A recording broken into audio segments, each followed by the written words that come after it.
नमस्कार दोस्तों, मैं पुलकित मोहन सिंगला। स्वागत है आपका हमारे चैनल में। दोस्तों, आज हम इस विषय में बात करेंगे कि क्या बहुत ज़्यादा अत्यधिक पूजा पाठ करने वाले लोगों पे कभी भी नेगेटिव चीज़ें नहीं चिपकती, कभी भी भूत प्रेत का उन्हें प्रकोप नहीं रहता है। इस विषय में हम बात करेंगे।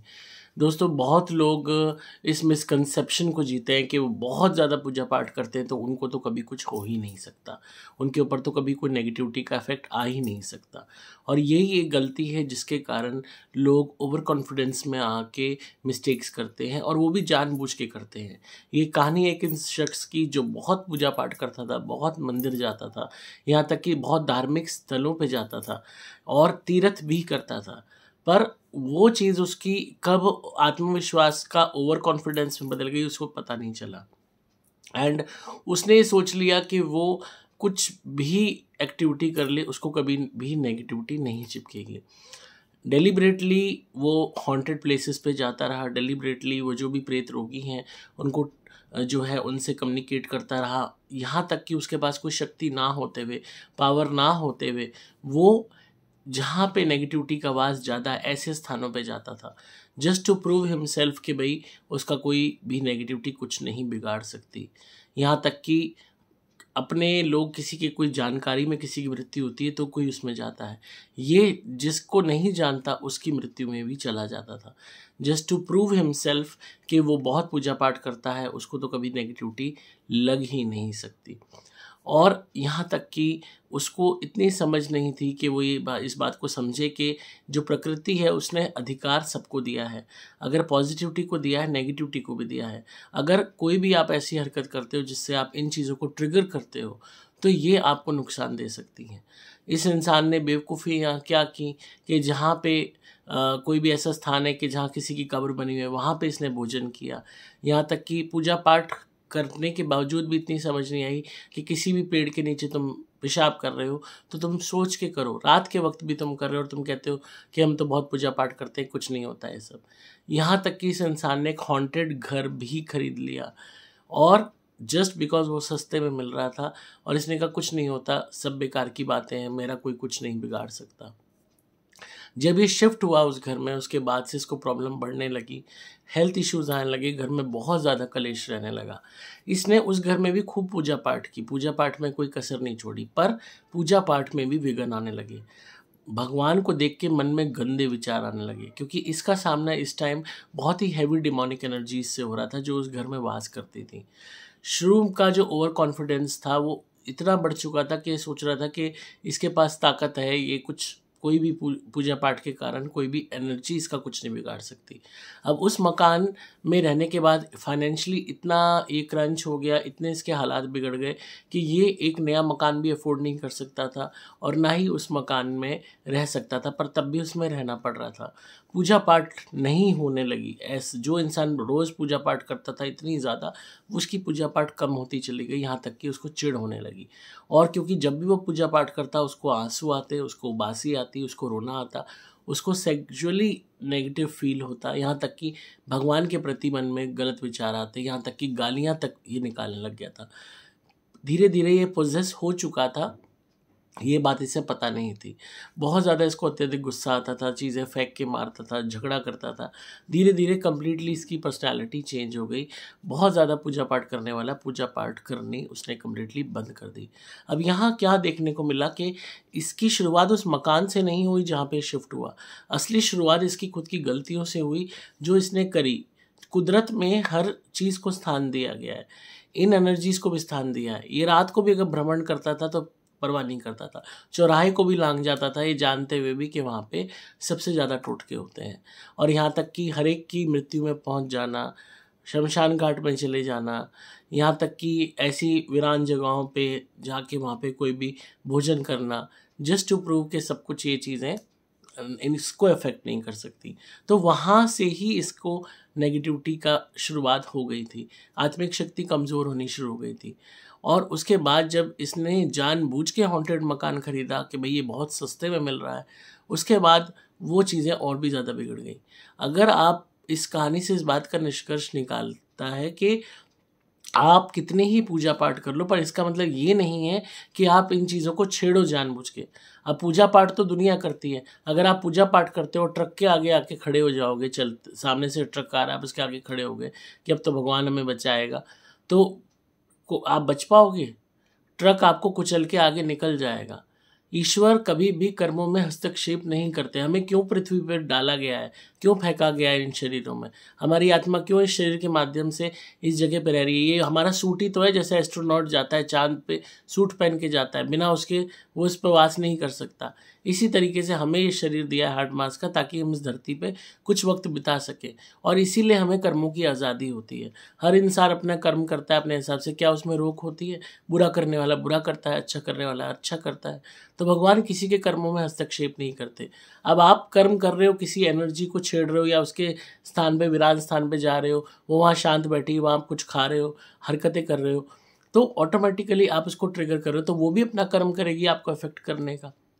और जब इसने हॉन्टेड मकान लिया और इसको इस ओवर कॉन्फिडेंस था कि इसका कुछ बिगड़ेगा नहीं, तो हालात इतने ज़्यादा बिगड़ गए कि आउट ऑफ कंट्रोल हो गए। और अब ये इंसान ऐसा है कि ये पूजा पाठ करना ही नहीं चाहता और गालियाँ निकालता है, रोज़ झगड़ता है, मतलब पागल सा हो गया लिटरली। जब इनकी फैमिली ने कांटेक्ट किया तो फिर हमने बहुत ज़्यादा इनके घर में धुनी कराई, और फिर हमने इनको राय दी कि आप फ़िलहाल के लिए मकान छोड़ दो, रेंट पे चले जाओ कहीं पे, उस मकान को खाली कर दो कैसे भी करके। पर इनकी हालत ऐसी थी कि मकान खाली नहीं कर पा रहे थे, क्योंकि इनको पैसे का इशू आ रहा था।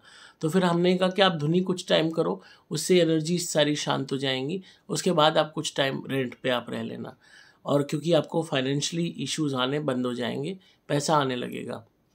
इन्होंने 6 महीने सुपर प्लैटिनम धुनी की, सुबह दोपहर शाम। नारियल के उतारे भी इस इंसान के कराए, तो उसकी जो एग्रेशन था उसमें कमी आनी शुरू हुई। लकीली इनको कुछ अपॉर्चुनिटी मिली, कुछ पैसा इनको मिला, एंड ये रेंट पे शिफ्ट हो गए उस मकान को खाली करके। फिर इशू आ रहा था उस मकान को बेचने का, एंड हमने लिटरली इनसे धुनी करवाई उस मकान में कि एक बंदा रोज़ जाके धुनी करेगा एंड प्रार्थना करेगा उसकी सेल की, एंड वो मकान बिक गया। जिसने भी लिया वो इंसान भी उस चीज़ को नहीं मानने वाला था कि भूत प्रेत नहीं होते, ये सब चीज़ें नहीं होती, क्योंकि सस्ते में बिका इनका भी, तो उसने तुरंत ले लिया। पर इनका पीछा छूटा उससे। ये रेंट पे भले ही आ गए, पर अब बहुत हद तक स्थिति ठीक है। अब ये पूजा पाठ थोड़ी बहुत इस इंसान ने शुरू कर दी है दोबारा से, एंड इस बात का इसको एहसास हुआ कि ये चीज़ें होती हैं और इनके साथ खिलवाड़ करना भारी पड़ सकता है। इसको थोड़ा सा विश्वास इसका हटा भगवान से, सोच के कि भाई मैंने इतना ही पूजा पाठ की तो भगवान ने मुझे क्यों नहीं बचाया, भगवान अपने आप आते। भगवान की आप पूजा पाठ करते हो, इसका मतलब ये नहीं कि आप उन्हें टेक इट फॉर ग्रांटेड लोगे, कि आप कुछ भी गलती करोगे और आपका बचाव होना चाहिए। मगरमच्छ सामने आप उसके आगे जाके लेट जाओगे तो क्या मगरमच्छ आपको नहीं खाएगा? तो इस कलयुग में हो चाहे कोई सा भी युग हो, कर्म का फ्रीडम हर एक को है, उसमें भगवान हस्तक्षेप नहीं करते। आप जानबूझ के डिलिबरेटली कोई उल्टा कर्म कर रहे हो तो आप खुद ही मरोगे। आप अनजाने में वहाँ पहुँच गए, तब आप भगवान का नाम ले रहे हो तो भगवान बचाएंगे भी। कि आप गलती से हॉन्टेड प्लेस पे पहुँच गए, गलती से ऐसी जगह पहुँच गए जहाँ पे कब्र थी, आपको पता नहीं और आप वहाँ कुछ खाने लग गए, आप जानबूझ के उन हरकतों को कर रहे हो just to prove yourself, तो वो चीज़ें ऑटोमेटिकली भगवान भी आपकी नीयत समझते हैं, एंड तब फिर इंसान भुगतता है। तो आज ये रेंट पे रहते हैं, धीरे धीरे इनकी फाइनेंशियली ये बेटर हो रहे हैं, पर यह है कि जो इस इंसान में पागलपन सा हो गया था वो बहुत हद तक कंट्रोल हो गया। हालांकि इनके नारियल के उतारे हम अभी भी करवाते हैं, और इनको हमने प्रोटेक्शन का लॉकेट भी पहना रखा है अपना, ताकि इनका बचाव हो। और उसको बहुत टाइम लगा समझाने में कि आप पूजा पाठ करते थे, इसका मतलब ये नहीं कि आप नेगेटिव चीज़ों को टेक इट फॉर ग्रांटेड लो। इसके माइंड में ये थॉट आ गई थी कि क्या नेगेटिविटी पॉजिटिविटी से भी ज़्यादा स्ट्रॉन्गर है, क्या भगवान से भी ज़्यादा स्ट्रॉन्गर शैतान है? ऐसा नहीं है, वो स्ट्रॉन्ग नहीं है। पर आप खुद के कर्म से अगर उनको इनवाइट करते हो, समन करते हो, उनको बुलाते हो, खुद ऐसी एक्टिविटी करते हो जिससे वो आकर्षित हो आपके प्रति, तो कर्मों में आप इंडिपेंडेंटली आपने कोई कर्म किया है एंड उसके रिजल्ट में उसने भी कर्म किया है, तो उस चीज़ में ईश्वर हस्तक्षेप नहीं करते। इस भौतिक दुनिया में लोग एक दूसरे को से झगड़ते हैं, एक दूसरे को मारते हैं, ज़मीन कब्जा लेते हैं, कोई और झगड़ा पड़ जाता है, प्रॉपर्टी वाद, क्या भगवान उसमें हस्तक्षेप करते हैं? नहीं करते ना। हर एक के जीवन में क्या होता है, क्या कर्म आप कर रहे हो, आपको फ्री आज़ादी है, और सामने वाला क्या कर रहा है, उसको फ्री आज़ादी है। और उस कर्म के स्वरूप जो फल निर्माण होता है, जिसको आपने ही भुगतना है, वो भी आप भुगतते हो, उससे भी आप बच नहीं सकते। तो भगवान इसीलिए हमें फ्री आज़ादी देता है कि अभी तो तुम अपनी मर्जी का कर्म कर लो, बाद में भुगतना तुम्हें ही पड़ेगा, मैं उसमें बचाने नहीं आऊँगा। अब इस इंसान ने बुरा कर्म किया, गलतियाँ की, ऐसी चीज़ों को जानबूझ के आकर्षित किया, प्रेत रोगी बना, और ऑटोमेटिकली जीवन में इसने बर्बादी से ही, और इसमें जो है खुद के कर्मों के कारण ये हुआ, भगवान की कोई गलती इसमें नहीं थी। भगवान स्ट्रेंथ देते हैं, पूजा पाठ से कार्यों को सफल करते हैं, बचाते भी हैं, पर ये इसका लाइसेंस नहीं है कि आप गलत कार्य करो। अब कोई भी इंसान, क्राइम की दुनिया में जो लोग चले जाते हैं, इनका अंत कैसे होता है? क्राइम में ही होता है, गोली खा के ही होता है। तो इन्होंने गलतियां करी होती हैं, अपने जीवन को ऐसी जुर्म में डाला होता है, तो वो ही उनका अंत होता है। अब कोई भी इंसान है जो बिल्कुल कुछ नहीं कमाता, पड़ा रहता है, कोई कर्म नहीं करता, उसकी कोई इज्जत नहीं करता, वो पड़ा रहता है घर में, उसको हर कोई एक बोझ समझता है। तो उसने गलत कर्म किया, कर्म ना करके, और उसने इज्जत गंवाई। अब बहुत लोग होते हैं अपनी पत्नियों को मारते पीटते हैं, इज्जत खत्म हो जाती है, बच्चों के मन में भी, पत्नी के मन में भी। वो आदमी कमा के तो लाता है, पर उससे प्यार कोई नहीं करता, क्योंकि वो मारता है, वो गाली देता है।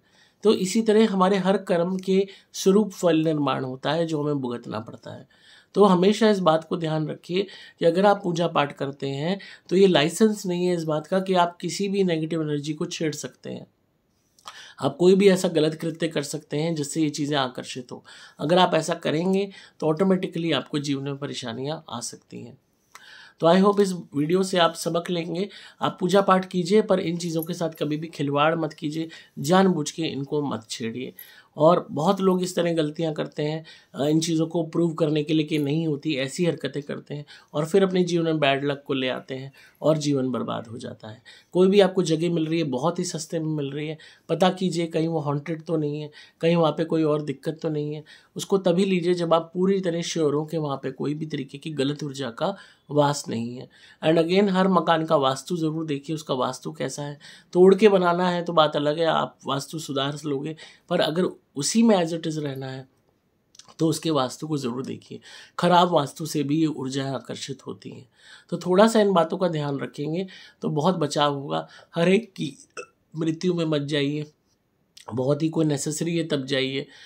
जो भी हॉन्टेड प्लेसेस हैं, जो बाकायदा गवर्नमेंट ने बोर्ड लगा रखा है, एएसआई ने लगा रखा है, गवर्नमेंट ने चेतावनी कर रखी है कि शाम को यहाँ ना जाएं या ये पर्टिकुलर प्लेस पर ना जाएं, वहाँ जानबूझ के मत जाइए अपने आप को कूल दिखाने के लिए, क्योंकि आपने अगर कोई भी गलत ऊर्जा चिपटा ली तो ज़िंदगी आपकी भी बर्बाद होगी, आपकी फैमिली मेम्बर्स की भी बर्बाद हो जाएगी। तांत्रिकों के चक्कर काटते डोलोगे, इलाज नहीं मिलेगा आसानी से, इस बात को समझिए। तो जितना ज़्यादा आप बच के रहेंगे इन चीज़ों से, उतना आपका और आपकी फैमिली का बचाव होगा। एंड अगेन, पूजा पाठ करते रहिए, इससे हिम्मत मिलती है, ईश्वर का जो है प्रेम मिलता है, और ये बहुत महत्वपूर्ण है हमारे लिए। तो आई होप आपको आज की वीडियो पसंद आई होगी और आप इस बात पे गौर करेंगे। मैंने केस आपसे इसीलिए डिस्कस किया क्योंकि हमारे क्लाइंट हैं, और इनकी ये देखकर स्टोरी बहुत लोगों की स्टोरी से रिलेट करती है, इसलिए मैंने ये वीडियो आज बनाई। अगर आप धुनी मंगाना चाहते हैं, नारियल उतारे मंगाना चाहते हैं, तो आप मोबाइल नंबर 8130331007 पे व्हाट्सएप मैसेज कीजिए। डिस्क्रिप्शन में आपको नंबर भी मिल जाएगा, वेबसाइट का लिंक भी मिल जाएगा। मैं हूँ आपका दोस्त पुलकित मोहन सिंगला।